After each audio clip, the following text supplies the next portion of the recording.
Nah, sekarang kita masuk ke materi looping ya, teman-teman ya. Looping itu adalah perulangan, teman-teman. Intinya kita ingin melakukan sesuatu ya yang berulang kali di Dart ya. Nah, itu kita bisa menggunakan looping. Oke. Pertanyaannya kenapa sih harus pakai looping, teman-teman? Pertanyaan itu dulu ya. Jadi kita harus tahu juga nih tujuannya tuh apa gitu. Kenapa kita harus pakai looping, teman-teman? Oke. Misalnya gini ya. Misalnya saya ingin ngeprint ya di konsol. Let's say saya pengen ngeprint angka dari satu, oke, angka ke satu sampai ke 10, teman-teman. Misalnya kayak gini ya. Ya nggak ada masalah ya, saya bisa tulis manual, teman. Nah, kalau saya ingin ngeprintnya dari satu sampai ke 10 ya, teman-teman. Gimana kalau saya ingin ngeprint dari satu sampai 100 ya? Ya bisa juga manual.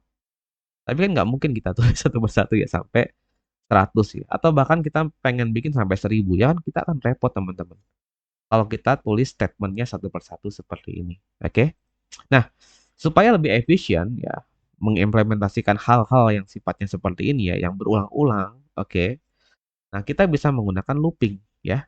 Nah, daripada teman-teman tulis satu persatu kayak gini ya. Nah, teman-teman bisa menggunakan looping seperti ini.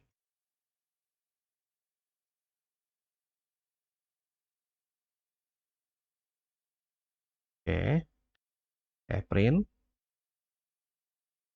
angka ke $i ya. Nah, daripada ditulis satu-satu seperti di atas, saya bisa ngeprint angka dari 1 sampai 100 seperti ini. Oke. Nah, kodenya akan jauh lebih pendek ya. Yang tadinya kita harus menulis 100 baris kode, kita cukup menulis 3 baris kode saja, teman-teman. Karena di sini kita menggunakan looping. Oke. Nah, ini jenis looping yang pertama, teman-teman. Nah, ini bisa dibilang looping yang paling rumit ya, paling rumit, teman-teman.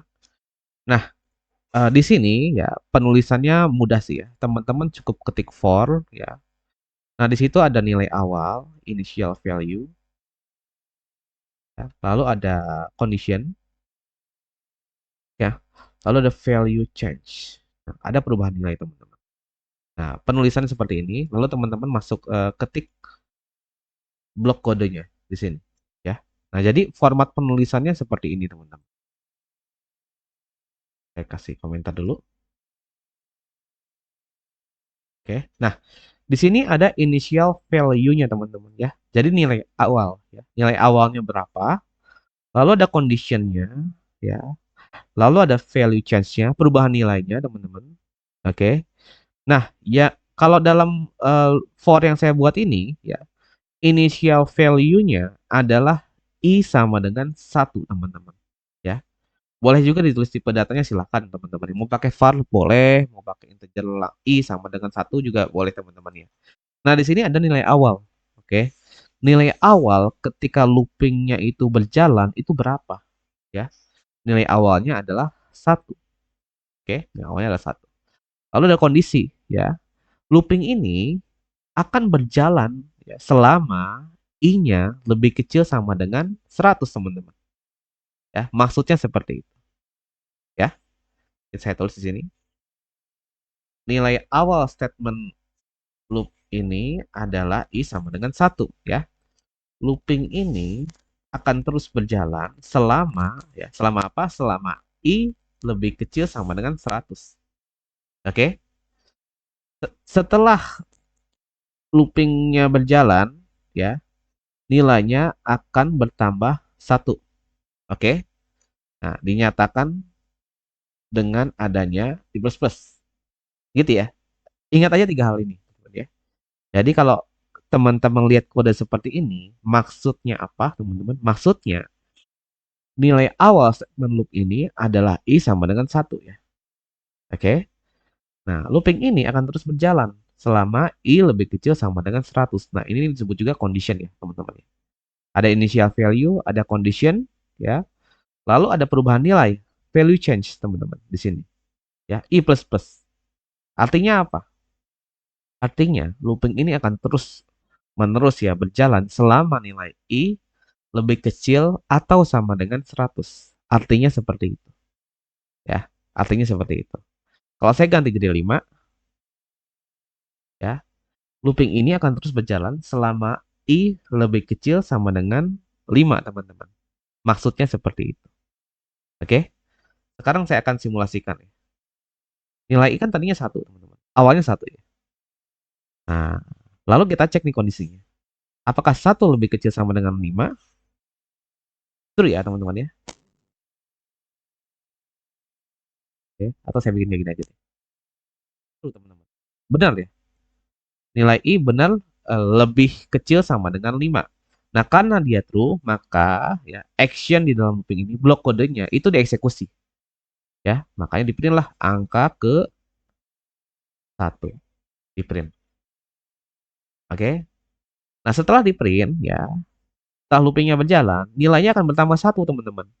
Nilai I yang tadinya 1 ya ditambahkan 1. Jadi berapa? Jadi 2, ya. Nah, lalu kita lihat 2 lebih kecil sama dengan 5 enggak? True ya. 2 lebih kecil sama dengan 5 ya. Karena kondisinya terpenuhi, maka blok kodenya dieksekusi, teman-teman ya. Nah, makanya dia ngeprint tuh angka ke 2. Oke.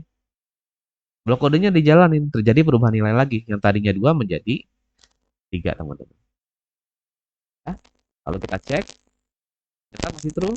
Ya, kita dibuka ke 3. Berubah lagi jadi 4. Dicek lagi nih. Masih true ternyata ya. Hanya di print angka ke 4, teman-teman. Berubah menjadi 5. Ya, ternyata 5 itu masih true ya. Masih true tuh. 5 lebih besar sama dengan 5 ya true, teman-teman. Hanya yang di print angka ke 5. Lalu berubah jadi 6 nih. Nah, ketika berubah jadi 6, dicek lagi kondisi.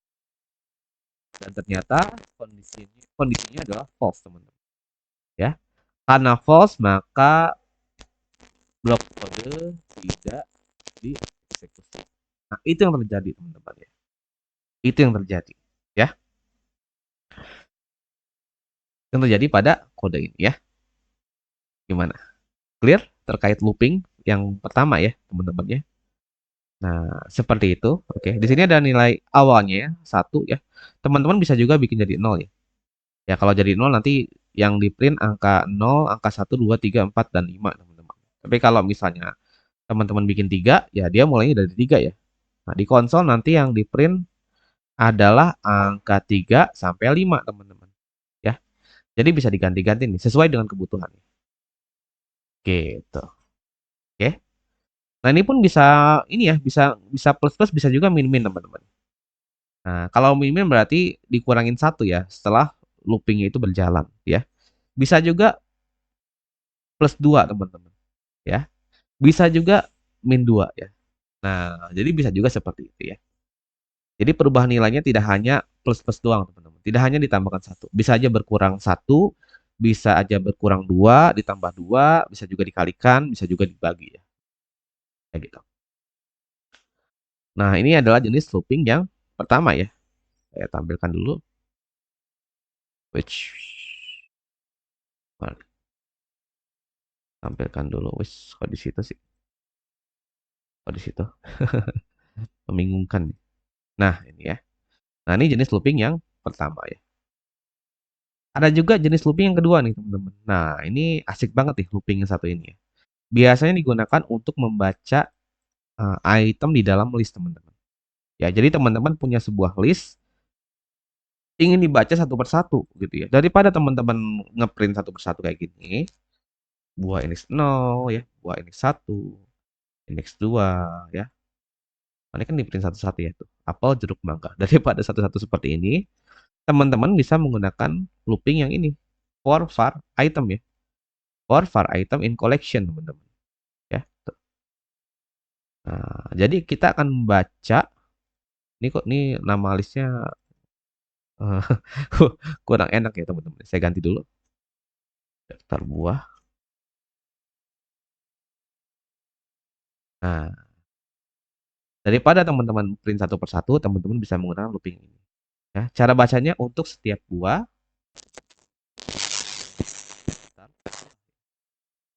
Artinya itu ya, untuk setiap buah di dalam daftar buah. Ya, untuk setiap buah di dalam daftar buah. Nah, berarti buah ini akan mewakili setiap buah yang ada di sini, apel, jeruk, sama mangga. Nah, karena kebetulan ini adalah list of string, maka yang di print adalah seperti ini. Bisa juga bentuknya list of map ya. Saya sekalian contohin.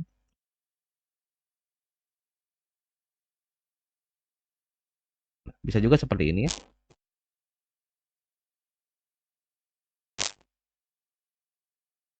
Nah, bisa juga list of map.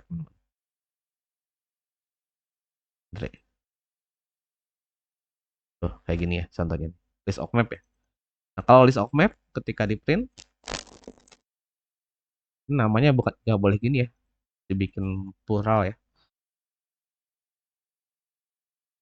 Nah, ketika di print, yang di print adalah mapnya tuh ya, satu persatu. Name Alex umurnya 22. Name Andre umurnya 23 ya. Nah, dia masih dalam berbentuk map ya, teman. Makanya teman-teman bisa bikin kayak gini nih. Tuh, bisa tuliskan tipenya ya. Untuk setiap map user di dalam users ya. Nah, kalau dibikin var ya dia ngikutin isi nilainya. Isi kalau dibikin var nanti dia akan mengikuti value-nya, tipe datanya apa, teman-teman. Tapi bisa juga spesifik nih teman-teman tulis map. Jadinya kayak gini ya. Gimana kalau saya ingin ambil name-nya doang nih pada looping ini? Saya tinggal ketik name di sini. Ya, dapat tuh name. Gimana kalau saya pengen ambil umurnya? Oke, itu gimana kalau saya pengen ambil dua-duanya? Nah, jadinya kayak gitu. Saya kasih garis ya supaya kelihatan. Nah, jadinya kayak gitu, teman-teman. Oke, mudah ya. Ini memang lebih lebih mudah sih ya daripada yang pertama, teman-teman. Pada dasarnya kalau teman-teman punya sebuah list ya, itu bisa juga kok pakai versi yang pertama ya loopingnya.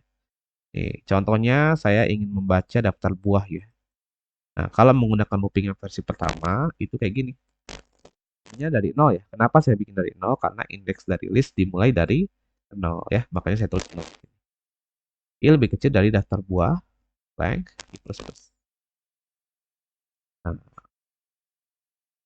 Nah, kayak gini ya. Tuh. Nanti buah ya. Dari daftar buah yang indeksnya itu sama dengan i ya, baru saya.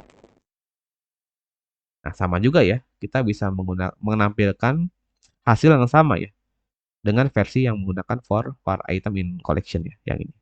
Sama, teman-teman. Bedanya apa? Bedanya dengan versi yang pertama yang ini ya, kita bisa mendapatkan indeksnya, teman-teman. Nah, tapi kalau dengan yang ini kita nggak bisa mendapatkan indeksnya. Bisa sih mendapatkan indeksnya, tapi agak berlebihan sih kalau teman-teman. Bisa ya didapatkan indeksnya. Index of. Nah, bisa sih tetap dapat indeksnya ya menggunakan for yang pertama, tapi caranya jadi seperti ini. Gitu ya. Saya print indeksnya. Dapat ya indeksnya. 0, 1, dan 2. Gitu. Jadi kalau nanti butuh indeksnya, kalau menggunakan versi yang ini, ya jadinya kayak gini. Tapi kalau menggunakan versi looping yang ini, ya jadinya seperti ini, teman-teman. Gitu ya. Kita lanjut lagi. Contoh dengan list, oke. Ada while. Nah, ini hati-hati ya pakai while. Kalau pakai while, pastikan kondisinya itu akan menjadi false, teman-teman. Ya, hati-hati nih kalau pakai while. Ya. Nah, ini jenis looping juga. Ya. Kita bisa menggunakan while seperti ini contohnya. Saya akan copy dari contohnya saja. Ya. Saya jalanin. Ya. Dia nge-print hitung ke satu. Saya tulis angka aja deh.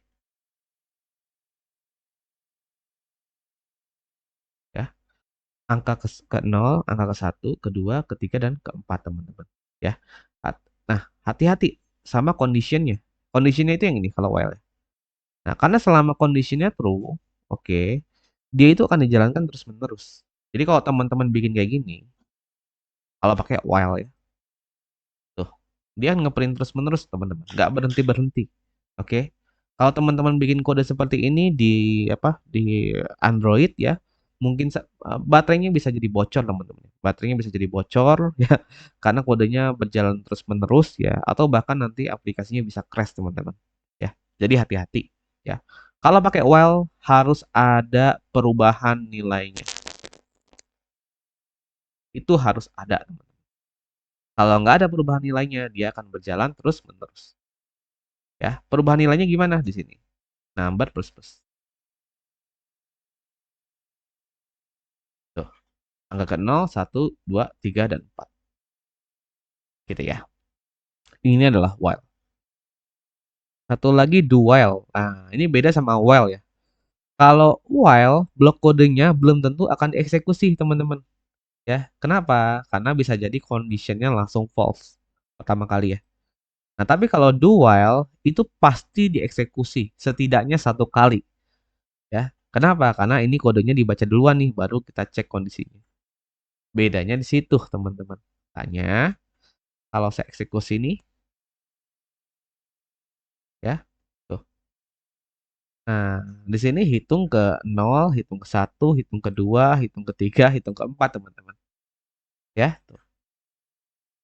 Misalnya saya bikin hitungnya mulai dari 1 nih, tapi saya bikin kondisinya hitungnya itu sama lebih besar dari 3 misalnya. Ini kan false ya, teman-teman. Kondisinya false nih. 1 tidak lebih besar dari 3. Nah, tapi kodenya itu tetap dieksekusi untuk pertama kali ya. Jadi dia nggak peduli nih dengan condition di sini ya. Pokoknya pada waktu pertama kalinya ya, itu loopingnya itu akan dieksekusi, teman-teman. Nah, itu adalah dual. Namanya saja sudah dual, teman-teman. Namanya saja sudah dual. Oke? Dah, gitu ya. Itu terkait dengan looping, teman-teman. Oke. Paling banyak sih looping ini digunakan untuk membaca list ya, teman-teman ya. Nah, jadi teman-teman kalau mau belajar boleh mulai dari yang sederhana yaitu membaca list menggunakan looping ya. Seperti itu.